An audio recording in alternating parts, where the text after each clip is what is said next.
Yeah, hello, welcome back to my video lessons. In today's lesson, we will understand the Agile Manifesto in detail.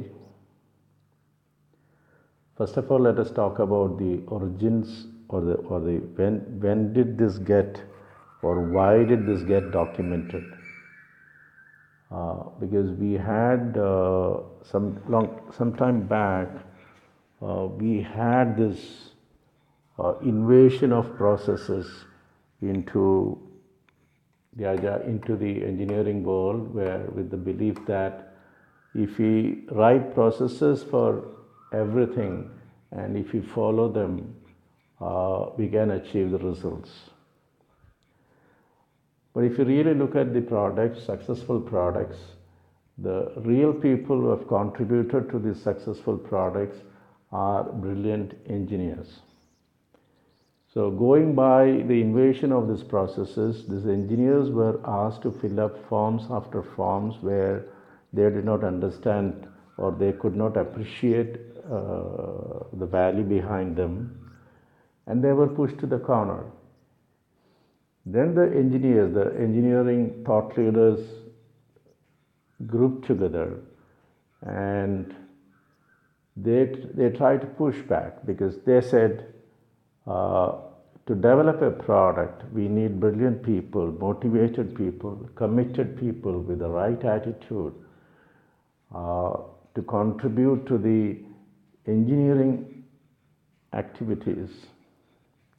Typically, if you take a software project, who all we really need to build that product? We need somebody who gives us the requirements and clarify those requirements, and we need programmers we need architects to design it, architect it, then we need programmers to code it, then testers to test it and fix those bugs. So we need hands-on guys. We may need a set of, we are not against processes, we may need a set of processes, but not just processes. So a group of thought leaders from the software industry, they came together and then they documented this Agile Manifesto. The first thing is, we believe in individuals and interactions over processes and tools. The first thing is, communication is key.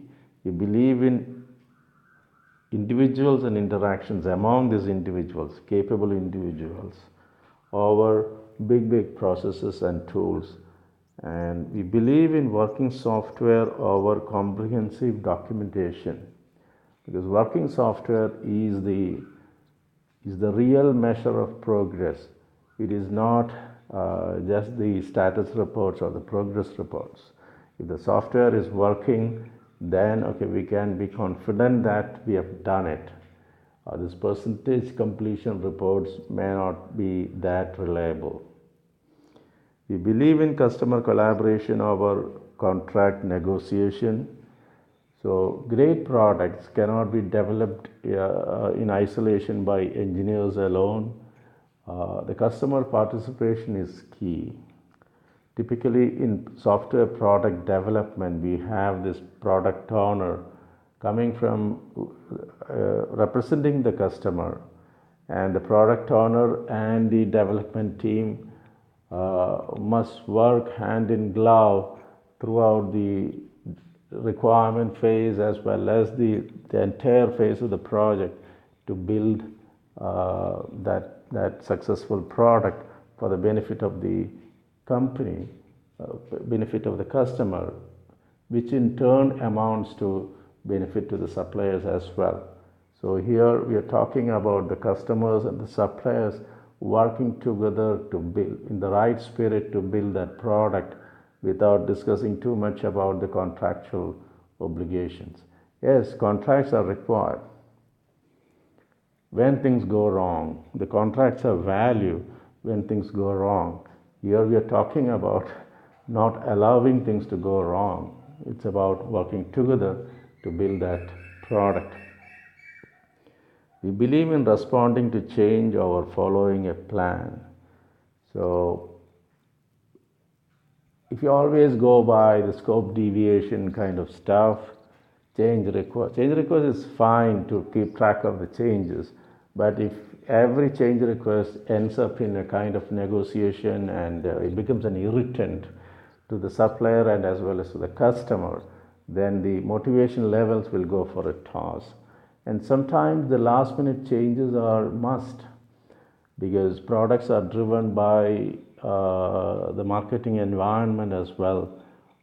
If the competitors are coming out with a particular feature which our product owner could not foresee, the last minute the competition is coming as a surprise with a killer feature, and if that feature is not there in our product, then it is not going to sell, it is not going to benefit our customer. So even last minute changes, as an engineering team, we should be receptive to it. There will be business reasons behind it. So it may be outside the plan, it may be outside the agreed upon scope, but then we should be able to accept it. So we believe in responding to change over following a plan. The last sentence is very, very critical. That is, while there is value on the items on the right, we value the items on the left more. We are not saying that there is no value in process and tools. We are not saying that there is no value in documentation. We are not saying that there is no value in contract negotiation. We are not saying that there is no value in planning. We value the right amount of processes and tools. We value the right amount of documentation at the appropriate time. We value the right amount of contract negotiation at the appropriate times. And we value following the plan, which can be a kind of roadmap kind of thing, which is not something that is cast on steel kind of thing. So that is why we are not anti-process, we are not definitely anti-documentation, we are not definitely anti-contract, we are not definitely anti-planning. We see more value in individuals and interactions and working software and customer collaboration and ability to respond to change. So this is the foundation for the agile software development, because agile, take it from me, agile is very easy to implement, easy to understand. At the same time, it is very difficult to implement, because it is not rule driven. Most of the agile systems are not rule driven. It is all value driven. So if we have to imbibe new values and work according to that, it has to be an inside out process than inside out process than something that is coming from outside. It is based on collaboration than control. So all these agile frameworks needs to get the best out of them, we need an agile mindset. So it is very easy to understand. At the same time, it is slightly difficult to implement. So unless we are open to change, unless we are mentally ready to embrace the agile way of working. So the best starting point is the agile manifesto. If you have any queries, you can post it as comments. I'll reply to that. The next video, we'll be talking more about the 12 agile principles. Thank you very much.